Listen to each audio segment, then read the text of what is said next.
Yeah, first of all, let me say how pleased I am to be in the show. And I think it's a different kind of show for Oregon because this show is emphasizing so much more of what goes on in downstate and not just Portland, which we're kind of used to. And even in the big Oregon annuals, they've been, for one reason or another, really emphasizing Portland. I think it's just a great pleasure to see so many people, so many artists whose work I wasn't really aware of. Is this loud enough? Oh, yeah. Okay. That being said, I want to talk a little bit about self-portraits, and I've been doing them for a lot of years. The first one that I have that I kept is I did about age about 11. So for about since that drawing, which I worked on for a couple of hours, peering in a mirror and observing, and I think I'm really kind of impressed with what I was getting out of it, what I was looking at. I was looking out at the world and not just at myself, but sort of really investigating who is that person in the mirror, and since that time I've done lots and lots of self-portraits. So even if I've done a couple a year, I've probably done 80 self-portraits. Not all paintings, but lots of drawings and so on.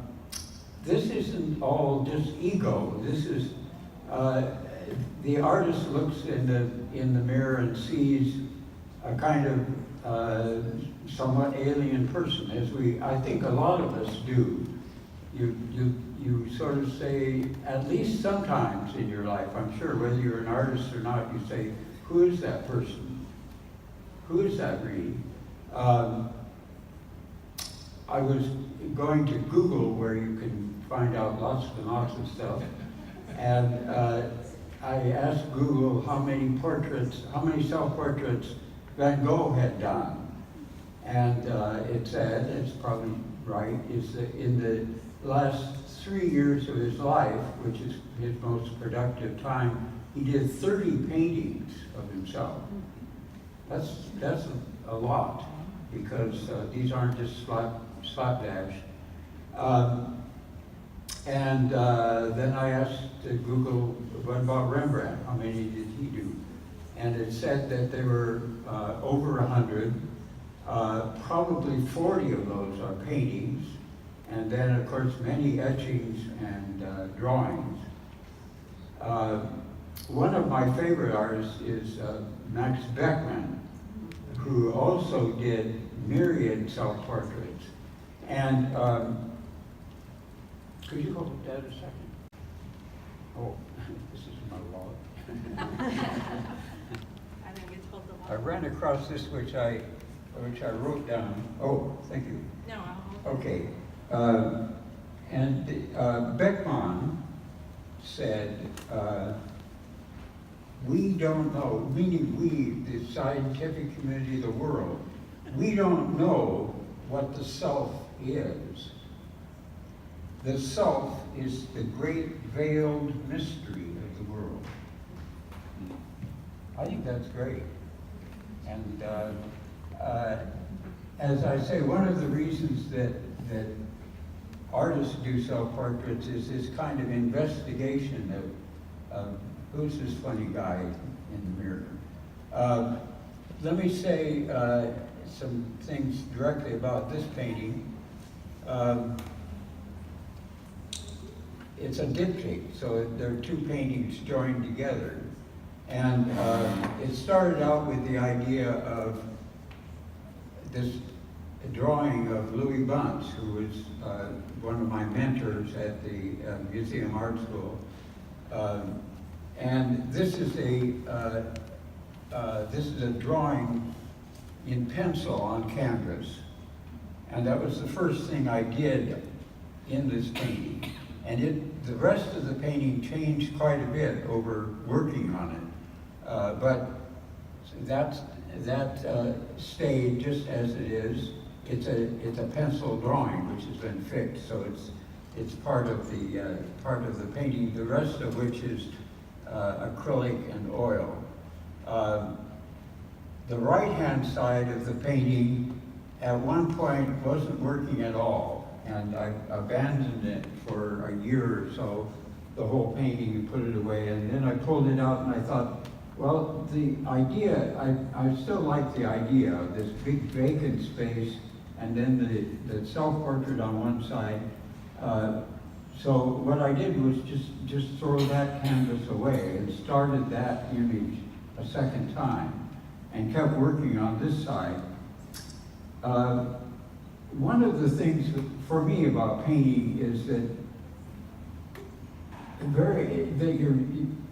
I paint in order to learn something, and very often the painting becomes a real struggle somewhere in there.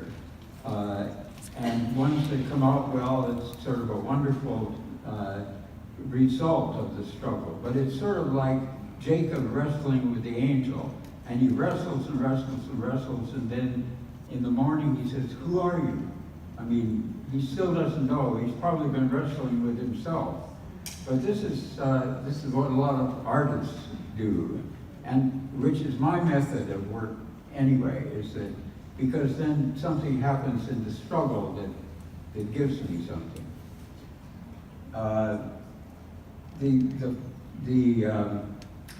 The artist is standing drawing, and the drawing is of my granddaughter. It's a kind of silhouette. On the right hand side it's as if it's in the studio, and these might be paintings on the wall, but they changed quite a bit during the painting of it. The nude represents lots and lots of life drawing that I've done, and the nude in general to me is kind of like a symbol for art itself. There's a landscape in there with lightning coming down. I do a lot of city, sort of imaginative cityscapes. There's a silhouette in there, which again is kind of a repeat of myself, but simplified and looking like some kind of bird. In the upper right-hand corner is a rendition of rowers, and I did rowing for about 30 years, and that became a big subject matter of mine. So, a couple of other things I want to point out is about the painting is that the idea was to keep this area really open, but I also wanted it to be spatial. So just things like,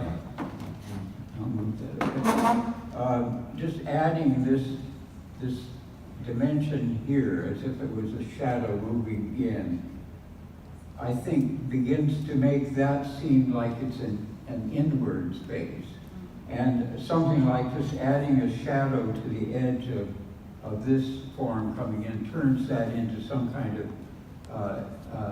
painting, which is sitting on a floor rather than just floating. The head,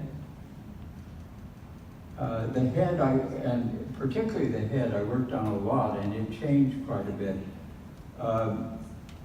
In general, the features are made up of a couple of triangles. One is the nose, and the other is the triangle that starts from the cheekbone and comes in to the crease above the mustache, and then the other is a kind of C shape of the mustache. So it's very much simplified in terms of what I'm giving you about the form. And if you look closely, you'll see that there are no eyes rendered in it, so that the eyes are implied.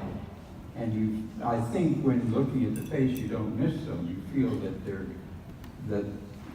there are eyes and they're looking at you. not actually seeing the rendering anyway. So there's more that I could say about the composition and so on, but let me see if there are any questions.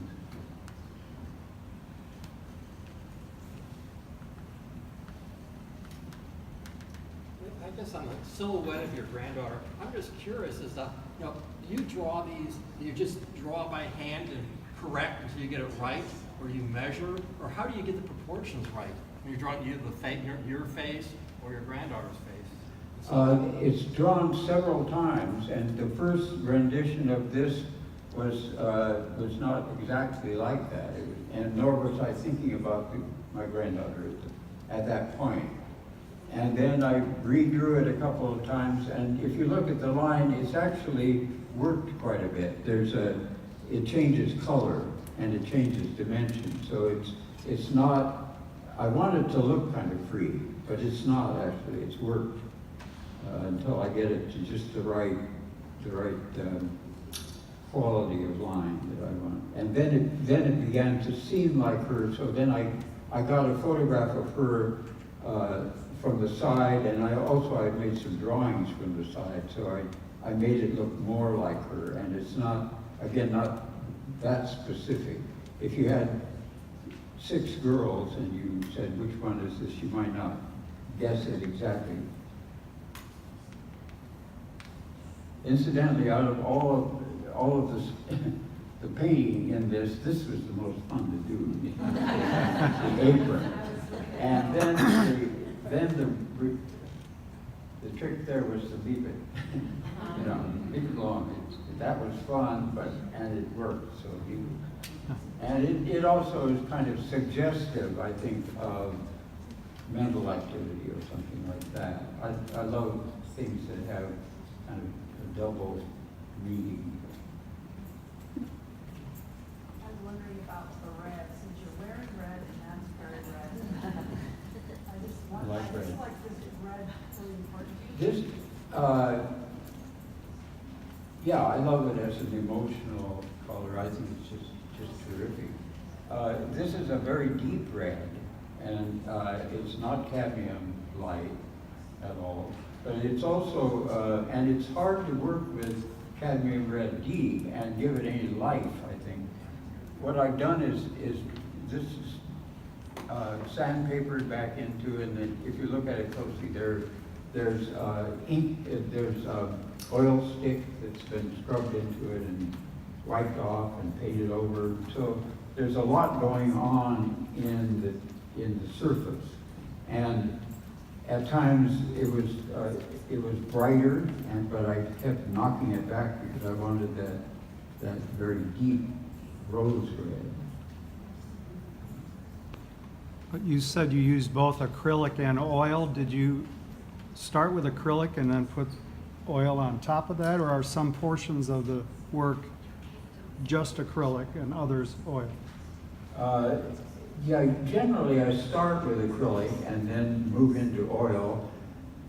But over the years now, I've gotten so I work back and forth, and so it really is mixed media, and I will paint acrylic back onto oil, which you're not supposed to do, and scrub it in and scrape it and so on. And if it doesn't come off, it's compatible. I mean, there's a compatible color, and I want to make sure it doesn't peel off or anything. That's important to me, that a painting should have some kind of permanence, as permanent as I can make it. But I do unorthodox things. The only thing I can say in that defense is that I talked to a couple of curators about it, and they, not curators, restorers, and they assured me that was okay to do. I do label the back of the painting acrylic and oil, so that if in the future someone's working on it, they know what they're dealing with. I think I should wind up now. So Do we have time? I'll be around. What? You want? I was going to ask when you said that you paint to learn something, and when you're doing the self-portrait, I'm curious, like, how does that differ? Because the time as compared to taking a selfie, that's very instantaneous. Yeah. And we look back at that, and we have a certain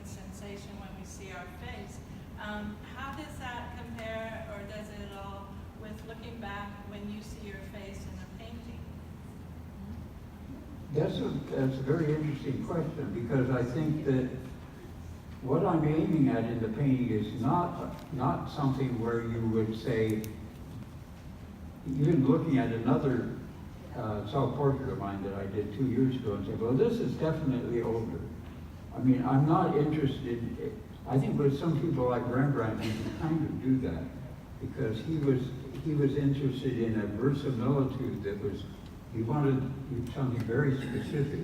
I'm not interested in that. I'm more interested in the structure of the form, and I'm often seeing something accidentally in a mirror, or often it's in a, you get used to your mirror at home, but if I see a mirror in a restroom, in a restaurant or something, the light's different, and I suddenly see myself differently. And I often take my camera out and take pictures. One other little anecdote about that is that I do use the cell phone for pictures a lot. And then I put them on my computer and work from them, a lot of them. But what really is bothersome is when I push the button on the camera and it turns it around so I'm facing myself. It scares me. Because my face isn't prepared. I'm not, and this is a prepared face.